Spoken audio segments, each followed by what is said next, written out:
राजा एक गरीब आदमी था जो अपनी माँ संगीता और अपनी पत्नी गीता के साथ संगमपुर गांव का रहने वाला था और अपने गांव के जमींदार धर्मेश के खेतों में मजदूरी करता था।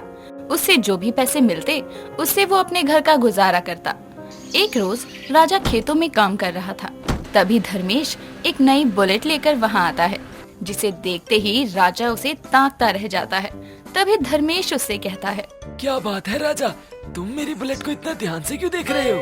मालिक, आपकी बुलेट बाइक बहुत अच्छी है, देखकर नजर ही नहीं हट रही है। अभी आज ही तो लाए हैं, हम भी किसी काम से निकले थे, तभी हमारी भी नजर इस बुलेट पर पड़ी और पहली नजर में ही पसंद आ गई और खरीद ली।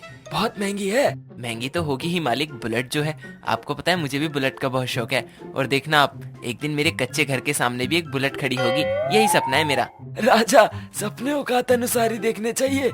मेरा नौकर होकर तुम मेरी बराबरी करने की सोच रहे हो? नहीं मालिक, बात यहाँ बराबरी की नहीं, पसंद की है।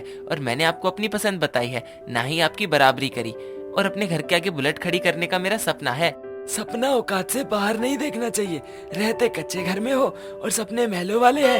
इतने बड़े सपने ना देखो जिसके टूटने से खुद टूट जाओ। और आगे से ऐसा कुछ बोलने से पहले ये देख लिया करो कि किसके सामने बोल रहे हो और क्या बोल रहे हो। राजा नाम रखने से कोई सच का राजा नहीं हो जाता, जो तुम बुलेट के सपने देख रहे हो। मैंने तो वही बोला मालिक जो मेरे दिल में था। वो तो वक्त बताएगा कि किसकी बात सच होगी, तुम्हारी या मेरी।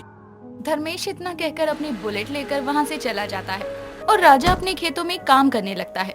कुछ समय बाद शाम को राजा खेतों से अपने घर लौटता है और अपनी माँ संगीता और पत्नी गीता को आपस में बातें करते हुए देखकर कहता है, अगर आप लोगों की बातें खत्म हो गई हो तो मेरे लिए कुछ खाने का लेकर आओ, मुझे बहुत भूख लगी है। जी आप बैठिए, मैं अभी लेकर आती हूँ। रुक बहू, तू अभी खाना लेने नहीं जाएगी। बहू खाना लेने तब जाएगी जब मैं कहूँगी। पहले तू बता, तू खेतों में काम करने जाता है या गांव के जमींदार और मालिकों से बहस करने? अच्छा, आपको पता चल गया। मैं जब से आया था तब से मैं अपने मन में यही सोच रहा था कि अब तक आपने मुझसे सवाल क्यों नहीं पूछा। बेटा, तुझे कितनी बार कहा है कि मालिकों के मुंह मत लगा कर। कहीं गुस्से में उन्होंने तुझे काम से निकाल दिया तो हम गरीबों का घर कैसे चलेगा? लेकिन तू है कि सुनता ही नहीं है। माँ, हम गरीब बनकर पैदा हुए हैं, तो क्या हमें सबकी तरह सपने देखने का हक नहीं है? अगर किसी भी बड़ी चीज का सपना अमीर लोग देखें तो कोई परेशानी नहीं है, लेकिन अगर वहीं कोई गरीब किसी बड़ी चीज का सपना देख ले तो क्या वो गलत करता है? लेकिन माँ जी भी तो सही ही कह रही है ना। जरा आप ही सोचिए, अगर वो हमें काम नहीं देंगे तो हमारा घर चलना कितना मुश्किल हो जाएगा। और हमारे पास तो इतनी जमीन भी नहीं है कि खेती बाड़ी कर ले। मुझे आप लोगों की किसी चीज से कोई फर्क नहीं पड़ता है, ना ही मुझे मालिक से कुछ कहने का अफसोस है। मैंने जो कहा है वो करके दिखाऊंगा और अपने घर बुलेट ला कर दिखाऊंगा। और अब खाने की भी जरूरत नहीं है, भर गया मेरा पेट। राजा गुस्से में इतना कहकर वहाँ से जाकर चारपाई पर चादर ओढ़कर सो जाता है। ऐसे ही समय बीतता है। समय के साथ राजा की अपने घर में बुलेट लाने की चाहत बढ़ती जाती है, जिसके चलते वो खेतों में काम करने के साथ साथ शादियों में जनरेटर लाने ले जाने का काम भी करना शुरू करता है। ऐसे ही थोड़ा समय और बीतता है। तभी एक रोज राजा एक शादी में जनरेटर लेकर पहुंचता है, जहां उसके गांव के जमींदार धर्मेश की नजर उस पर जाती है और वो हंसते हुए उसके पास आकर कहता है, लो भाई, अब बस यही काम करना बाकी रह गया था। तुम गरीब लोग सही हो, पैसों के लिए कोई भी काम कर लेते हो। कहीं तुम इतनी मेहनत अपने घर बुलेट लाने के लिए तो नहीं कर रहे हो? जी मालिक, अब अगर सपना बड़ा है तो मेहनत भी तो उतनी ही होगी। देख भाई, तू बेकार में ही इतनी मेहनत कर रहा है। इन सब चीजों से कुछ नहीं होने वाला। तुम क्या सोचते हो, ये सब काम करके तुम बुलेट खरीद सकते हो? उसका दाम सुनोगे तो तुम्हारे होश उड़ जाएंगे। इससे अच्छा है जो काम कर रहे हो वही करो और आराम से अपने घर की दाल रोटी चलाओ। इससे ज्यादा तुम लोगों की औकात नहीं है। मालिक, बूंद बूंद से ही घड़ा भरता है और मुझे मेरे सपने का अच्छी तरह से अंदाजा है। इसीलिए मैं अपनी तरफ से पूरी कोशिश कर रहा हूँ, ताकि मुझे अफसोस ना रहे कि मैंने अपने सपनों को पूरा करने के लिए कोई मेहनत नहीं करी। ठीक है, अगर ये बात है और तुम्हें अपनी मेहनत पर इतना भरोसा है तो ये मेहनत तुम्हें अपने खेतों में काम करने में दिखानी होगी। अब तुम चाहे इसे मेरी शर्त समझ लो या अपना सपना पूरा करने का एक मौका। मैं कुछ समझा नहीं, आप क्या कहना चाहते हैं मालिक? मेरे कहने का मतलब है, मेरे खेतों का जो काम 10 मजदूर लगकर करते हैं वो तुम्हें काम अकेले ही करना होगा।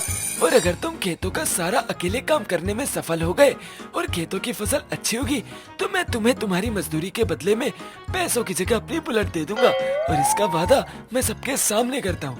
क्या तुम्हें मेरी शर्त मंजूर है? जी मालिक, मुझे आपकी शर्त मंजूर है और मुझे मेरा सपना पूरा करने का मौका देने के लिए धन्यवाद मालिक। धन्यवाद की जरूरत नहीं है, पहले ये काम करके दिखाओ, मैं भी तो देखूं जरा कि तुम कितनी मेहनत कर सकते हो अपने सपने को पूरा करने के लिए। मैं तो बस तुम्हें तुम्हारी मजदूरी दूंगा। धर्मेश और राजा के बीच हुई शर्त की बात पूरे गांव में फैल जाती है।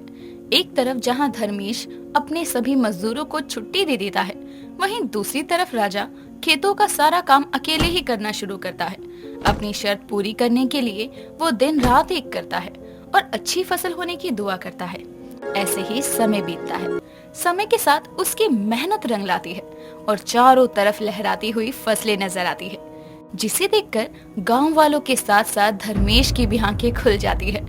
जिसके बाद वो राजा से कहता है, सच में आज तुमने साबित कर दिया राजा कि मेहनत करने वालों की कभी हार नहीं होती, और तुमने आज वो चीज पा ली जिसका सपना कोई गरीब जल्दी सपने में भी नहीं देखता।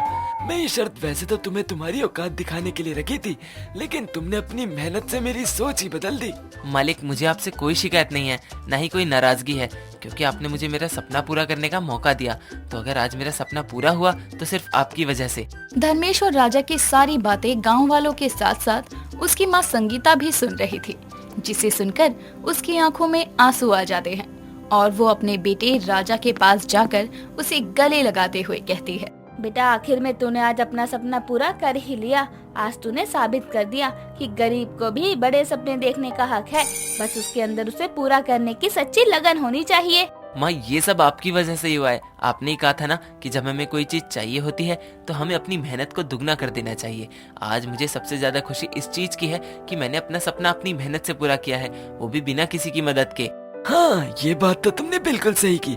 इस बात की तो मुझे बिल्कुल भी उम्मीद नहीं थी कि तुम 10 लोगों का काम अकेले कर पाओगे। मेरे मन में गरीबों को लेकर जो गलत भावना थी, आज तुमने उसे बदल दिया। धर्मेश इतना कहकर सभी गांव वालों के सामने खुशी खुशी अपनी बुलेट की चाबी राजा के हाथ में देता है, क्योंकि धर्मेश ने राजा को बुलेट देने का वादा जो किया था। और बुलेट की चाबी पाकर राजा की खुशी का भी कोई ठिकाना नहीं था। आखिर जिस चीज के लिए उसने इतनी मेहनत की थी उसे हासिल कर ही लिया था।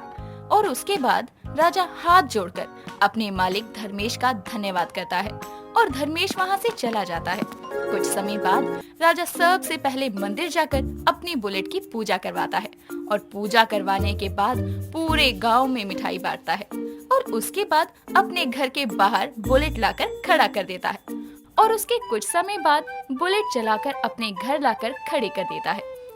दोस्तों, इस कहानी से हमें ये प्रेरणा मिलती है कि आप कुछ भी हासिल कर सकते हैं, बस आपको उसके लिए लगन और मेहनत से कोशिश करने की जरूरत है।